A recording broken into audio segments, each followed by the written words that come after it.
Speaking of Roque, linisan ng tubo, mga kababayan. Ano ba yung sinasabi mo, Mark? Nalinis tubo si Roque. Eh kasi ho, kapag yan, napasok sa oblo, mga kababayan, si Roque, yung mga preso ho ang naglilinis nung selda, no? At isa po sa nililinis nila, yung kubeta, mga kababayan. Yung kubeta ho at meron pong mga tubo na mga kinakalawang doon, no? May mga lababo doon, no? 'Di ba? Sabi ni Shiro Kansaki, mahilig sa tubo. Oh, eto si Talagang pag oh, may sinasabi si Roque.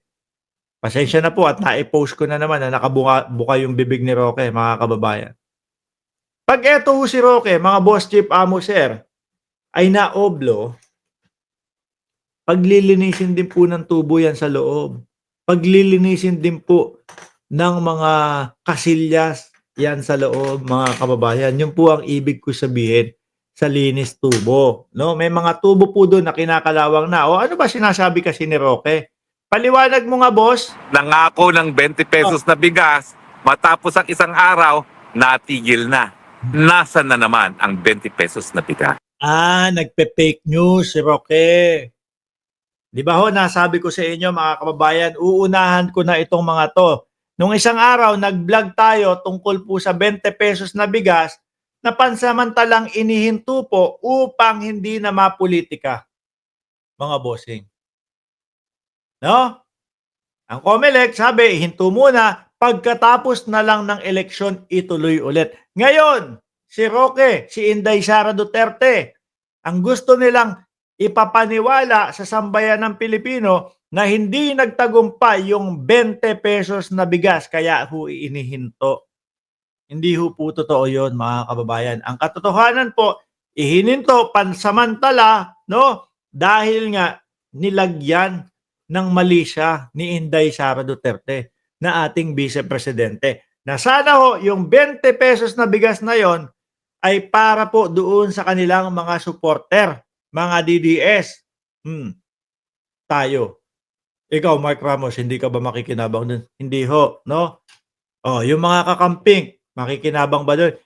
Tingin ko hindi ho, mga kababayan. Bakit? Gusto niya mga yan, denorado. Gusto niya mga jasmine rice.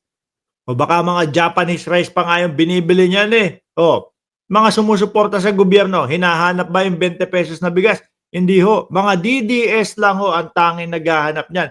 Eh kaya lang, hindi sila mahal ni Inday Sara Duterte. Na sana, maiibsan yung kanilang kagutuman dahil nga po inilabas ng gobyerno yung 20 pesos na bigas, eh, nilagyan ng mali siya. Na, tignan nyo, eleksyon, kaya nilalabas yan. Ipambibili ng boto. O ayan. Tayo po ba yung naapektuhan? Hindi. Yung mga DDS ho. Kagaya ni Roque ngayon, mga kababayan. Tignan nyo, ano ginagawa? Pine-fake news para sirain po ang gobyerno. Uulitin ko po. Kaya po, hininto pansamantala, no?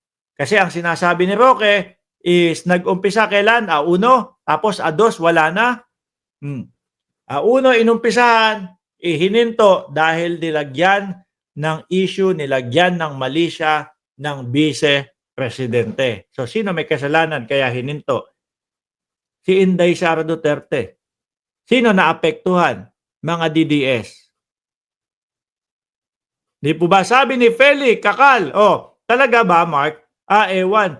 Iba yung interpretasyon ng iba. Roque, nag-complain si Sara na yung 20 per kilo na bigas ay pampolitiko. Kaya hininto muna. Tapos ibebenta after election. Hindi po. Ang sinabi po ng COMELEC, no, hinto muna at ituloy na lang pagkatapos ng eleksyon para walang politika. Pero pinapamukha nila, failed. Hindi nagtagumpay yung 20 pesos na bigas. O Roque, buka mo yung bibig mo. Magsalita ka dyan. Ayan, nangako ng 20 pesos na bigas, matapos ang isang araw, natigil na. Nasaan na naman ang 20 pesos na bigas? Ang problema di ba? Yun yung pamukha nila. Tapos sasabihin, ang problema kasi hindi naman totoo na 20 pesos, etc., etc., yung bigas na ganyan. Hindi naman daw talaga kaya, mga kababayan.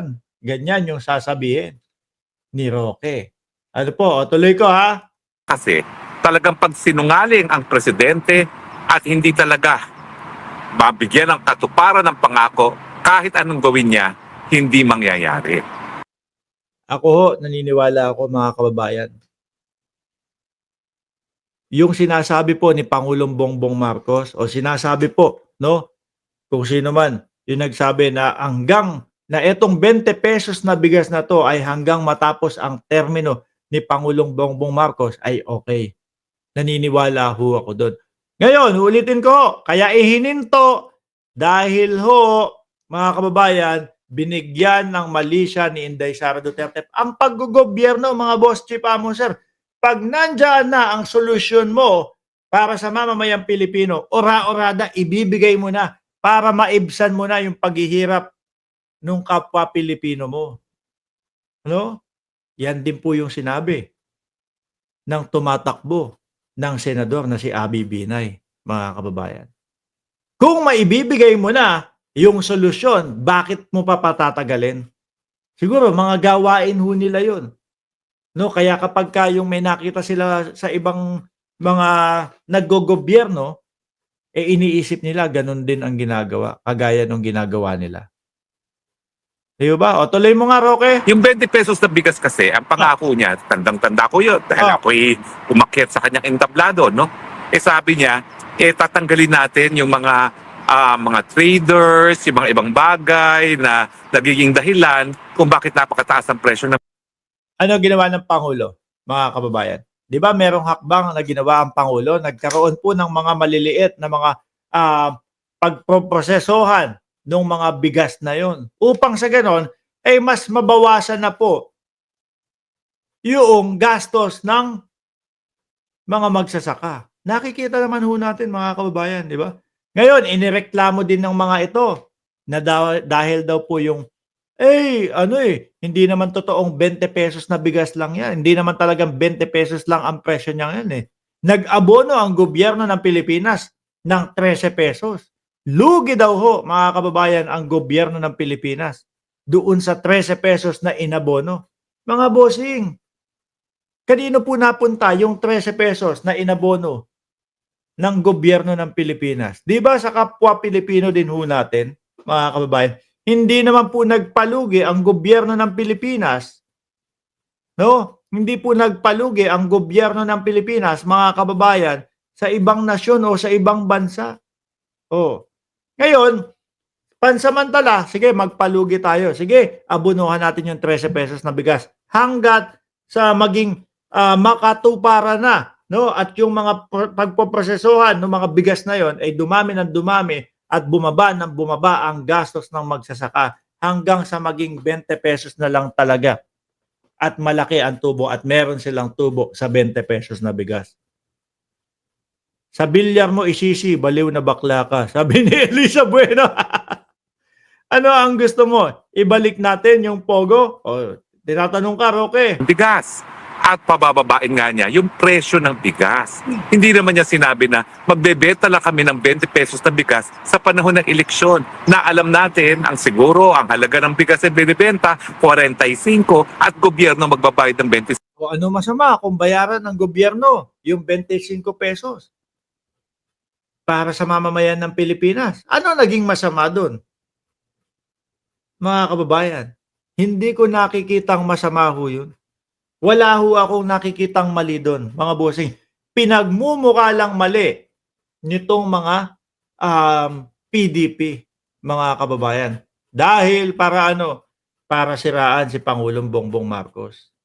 Sabi ni Bing Remetilla, yung bigas na yan, obvious naman, di na need pa-explain. Yan, botohan ngayon, simple lang. Oh. Ano na? Hindi siya pang long term. Marunong pa kayo sa gobyerno. Di ba? Porkit botohan, mga kababayan, ay pambili na ng boto ng tao. Ganito, simple ha. Di ba mga patay gutom kayo sa 20 pesos na bigas? Mga DDS. Kayo ang naghahanap ng 20 pesos na bigas. Paulit-ulit nyong hinahanap yung 20 pesos na bigas. Ngayon, ako, Meron na akong solusyon. O sige, total nagbabayad naman ng tax at merong pondo. Kukunin ko na lang doon sa pondo, no? Para itong mga DDS na to hindi magutom. Di ba? Para itong mga DDS na to ay makakain na ng maayos. Ay hindi, wait lang, hayaan mo muna sila. May solusyon na ako. Next time na lang, pagtapos na lang ng eleksyon.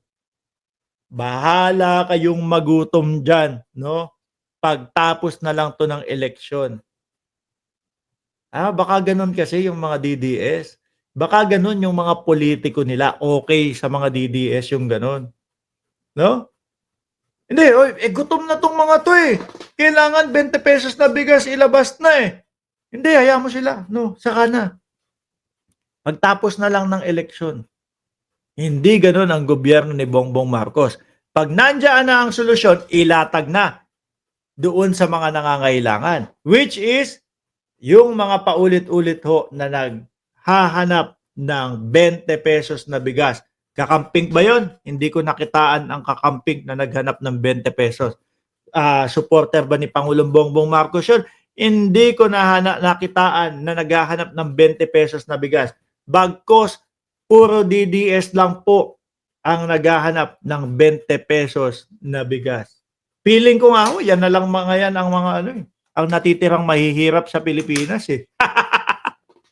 Di ba? Baka mga namayat na ho yan, baka mga payatot na ho yan, mga kababayan.